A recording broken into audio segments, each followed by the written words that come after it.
cooperation from Pakistan goes. But they're also saying that part of the package deal is asking that India and Israel not take part in any of the military strikes against Afghanistan. Now, no word yet on whether any of these conditions are being met or what the details of the deal are. That's probably only going to come from the president, and he probably hasn't been sharing it with the religious leaders that have been meeting at his house this afternoon. These meetings are expected to go late into the night here in Islamabad, and we're probably not going to hear from the president at least today, because he's tied up in these meetings that are going to last all night. Paula? Okay, Tom, are you able to hear me or not right now? I think not. We're losing the signal. Yes, I can. Oh, you can. All right. Any update on the outflow of people, folks leaving Afghanistan trying to get into Pakistan? That is a real concern. I talked to the head of the United Nations High Commissioner for Refugees based here in Islamabad last night, and there is a grave concern that the number of refugees streaming out of Afghanistan in lead up to a possible military confrontation could be tremendous. They're repositioning supplies, moving tents in, trying to be able to process people as they come across the border. The big fear, UNHCR, is that Pakistan will do as the United States has requested, close its border with Afghanistan and prevent a lot of these people who are simply fleeing the fighting from finding safe refuge in Pakistan. But there apparently is a lot of movement, according to UNHCR officials based in Afghanistan. A large number of refugees are making their way towards border crossings in Pakistan. Even if they do close the border, it's a rather porous border and mountain areas that people can simply come across without coming through the checkpoints. But as of right now, they have been coming through the checkpoints in slightly larger numbers. One person told me about normally a trip that takes an hour took 3 hours down the road because it was clogged with people trying to make their way out of Afghanistan. Paula? Tom, at the top of your report, you confirmed what you have been reporting, or that you've gotten outside confirmation of what you've been reporting all morning long, that this delegation of senior Pakistani officials is headed to Afghanistan. And while some people are sort of waltzing around it, some people are calling it a warning that the Pakistani officials will give to the Taliban. But your analysis suggested that there will be an ultimatum and threatened military strikes. What kind of strikes is Pakistan capable of delivering right now against the rulers of that government? Well, I think when you look at the number of nations that have diplomatic relations with the Taliban, the Pakistanis can go into this meeting with a high-level delegation with the high-level Taliban leaders, including Mullah Omar, in Kandahar, and really, if there's going to be a wake-up call for the Taliban, it will be presented by the Pakistani delegation that goes in. Now, I have no idea what the diplomatic message that they're carrying, whether it's from the United States or from the president of Pakistan, but they're clearly going to make a last-ditch effort to convince the Taliban to do something, whether it's hand over Osama bin Laden, whether it's to take him into custody, to do something that will satisfy the international community and avert military action. I have no idea what that message is, but as I said, we heard earlier on today that it was an ultimatum to hand over Osama bin Laden in 3 days or face the wrath of the international community. Paula? Okay, Tom Mateer, thanks so much for that update. Right now, I'm going to check in with Steve Harrigan, who joins us from northern Afghanistan. Steve, does it appear as though the leaders of the Taliban government are taking this ultimatum that will be delivered tomorrow seriously? Paul, that's a question that we can't answer from our vantage point here. We are in the territory of northern Afghanistan. It's under control of the opposition. These are opposition people here, fighters who've been fighting against the Taliban for the past 5 years. Now, the opposition group just lost its leader a short time ago. General Massoud was assassinated. The opposition figures are linking that assassination to the terrorist attacks in the United States. They are calling for military action against their own country, against Afghanistan, and against the Taliban. So no sign yet about a Taliban reaction to that ultimatum, but here in the north, people are calling for military action against Afghanistan, and they say they would like to fight side by side with possible American soldiers in the region. Paula? Steve, just about an hour or so ago, I interviewed Dr. Abdullah Abdullah, who is the leader of the Northern Alliance, which is the part of the country you said is under control of the opposition.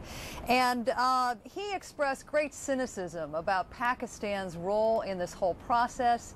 He essentially said that Pakistan is posturing for more time. How widely held a view is that in your part of the country? Well, keep in mind something about the opposition here. They control just about 5% of the country, and they're a fighting force that they themselves estimate at just 15,000. So you have to keep that in mind when talking about their opinions and what they say they're going to do. But the skepticism is real among the opposition here about Pakistan. Dr. Abdullah's words off camera were even more severe than what he said to you on camera. He basically came out and told us a short while ago that his one message to U.S. President George W. Bush would be, do not trust Pakistan. According to the opposition officials here, it was Pakistan that created the Taliban, and what they're doing now is stalling for time. All right, Steve, you just reported that they might have a fighting force of 15,000 in the Northern Alliance. What kind of help could they provide the United States and any of members of the coalition that might be assisting the United States in trying to get Osama bin Laden? So far, opposition figures say the contact with the U.S. has been minimal. So we're not sure at what level any meetings have taken place. But the opposition figures do say that they have experience for the past 5 years in fighting Taliban, that they know the country, that they are Afghanis, they know who is who, what is where, what objects would need to be attacked.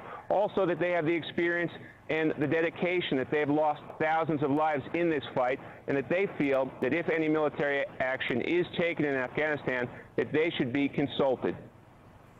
Steve, the Secretary of Defense, Donald Rumsfeld, just held a news conference basically repeating a message we've heard a lot over the last 24 hours or so, that Americans must get ready for a prolonged campaign, one that is not going to take days but years.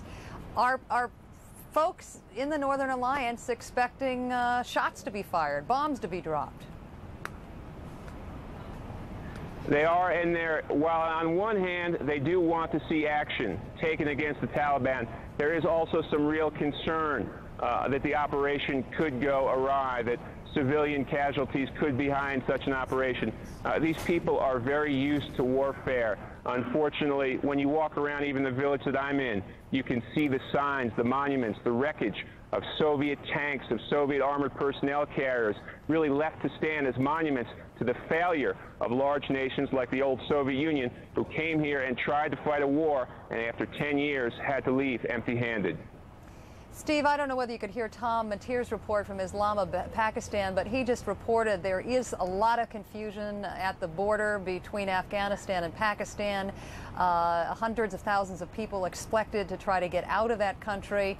What can you tell us about any movement of Afghanis you've seen?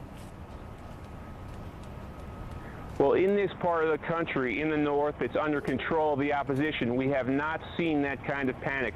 We have not seen people leaving for the borders.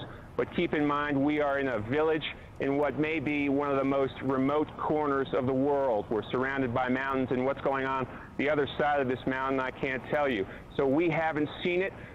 Really quite the contrary. What we've heard from opposition leaders is this crisis provides them with an opportunity possibly to take the offensive against the Taliban. All right, Steve Harrigan, thank you so much for that report. Right now we head back to Washington, D.C., where John King is joined by Peter Bergen, who has given us some really good analysis of what Osama bin Laden represents and an idea of what this campaign might look like if it's launched. Good morning, gentlemen. That's right.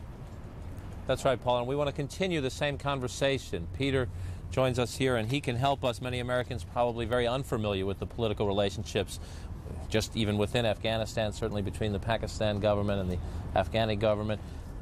So a Pakistani delegation goes in to the Taliban and says, give us Osama bin Laden. Well, I mean, Pakistan, as Mr. Mateer pointed out, is really the only country which really has a lot of leverage over the Taliban, but it's a sort of double-edged leverage for the following reason. The Pakistani military and intelligence services were pretty instrumental in the Taliban's rise to power. So you've got different elements in the government, some in the Pakistani government, some of which are actually quite in favor of the Taliban. Yes, they have leverage, but are they on side with the international community? That's one question that is worth examining. Another thing that I think is important is that the Taliban is not a monolithic movement. In the late 90s, there was a sort of moderating element in the Taliban. This year, we've seen a much harder line group taking over. But I talked to a senior Taliban official yesterday, in fact, and he said that there is a group inside the Taliban who basically are not in favor of the very hard line we've seen coming out of the Taliban. So this delegation that's going in may be able to negotiate with the group of moderates within the movement. We don't know what the ultimatum is really about.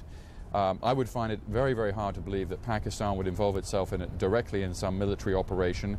General Musharraf, the leader of the country, has to balance the fact that bin Laden is relatively popular in his own country with the political realities that the international community wants him to help out. We just heard from Steve Harrigan in the northern part of Afghanistan, where the opposition is. Paula earlier today interviewed a key leadership figure in that opposition. Help us understand, can the opposition within Afghanistan be helpful to the United States here in terms of intelligence about the bin Laden organization, and on the ground at all, should there be military action? And I'll ask our viewers, we have a helicopter flying overhead, excuse the sound. The Northern Alliance is going to be absolutely critical to whatever happens. We'll have to wait for this helicopter, I believe. Yeah. Speak through. Okay, yeah. The Northern Alliance is going to be absolutely critical to whatever the United States actually does. Here are the reasons why. The Northern Alliance has been fighting against the Taliban since 1996.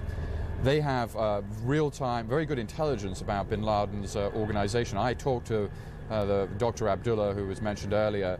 One of their main concerns in life has been, what is bin Laden doing? Because bin Laden's forces have been fighting alongside the Taliban for the past few years in a kind of conventional manner. So it's not just that bin Laden has a terrorist organization. He also has people who've been, a number of troops, perhaps estimated to be 400, they're called the 055 Brigade, that has been fighting alongside the Taliban. So the Northern Alliance is going to be a very good source of information about bin Laden and also about the country, which they know obviously intimately well. And quickly, Vice President Cheney saying today that even if the Taliban or through some other means the United States were to come into possession, if you will, of Mr. bin Laden, that that's not enough, that this is a more sustained effort against terrorism. Words likely to be taken seriously? Well, I mean, I think that if Osama bin Laden magically disappeared from the planet tomorrow, the problem obviously wouldn't be over, although it would have an impact in the sense that he has the charisma, the coalition-building abilities that we've seen, that it makes him significant. Nonetheless, there are other people in the organization who are also virulently anti-American, who we may not know or may not know of now, but we're going to find out more about them in coming days. All right, Peter Bergen, our CNN terrorism expert, thank you very much. I'm going to go back now to Paula Zahn in New York. As we do, there's a lot of activity behind us here, some helicopters in the air. We heard the Defense Secretary saying a bit ago Reagan National Airport will continue to be closed, but several jetliners have taken off in recent hours. We believe that to be the repositioning of empty commercial jetliners at Reagan National Airport to other airports around the country. Paula? Okay, thanks so much, John and Peter.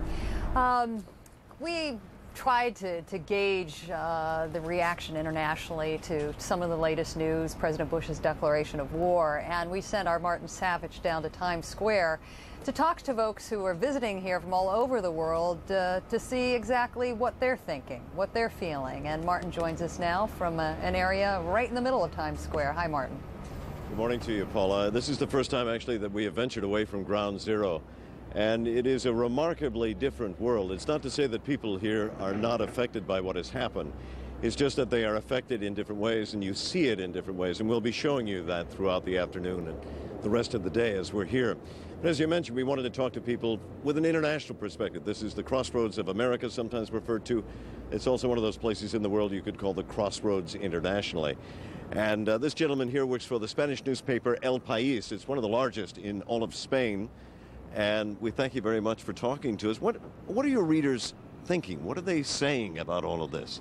They are completely mesmerized. They cannot believe what happened, and they are in suspension of disbelief, very moved, and of course thinking in what the reaction of the United States is going to be and what is going to happen next. What is it you try to tell your readers? What are the stories you send back to them? I started, of course, in the very moment in which the news came in. I was just watching on TV the news in the morning, and I saw these incredible images. And all the people here in the States, and of course in Madrid, started to work hard. And we reported the very first things that we saw, the reaction of the people, the fears of some communities that could have felt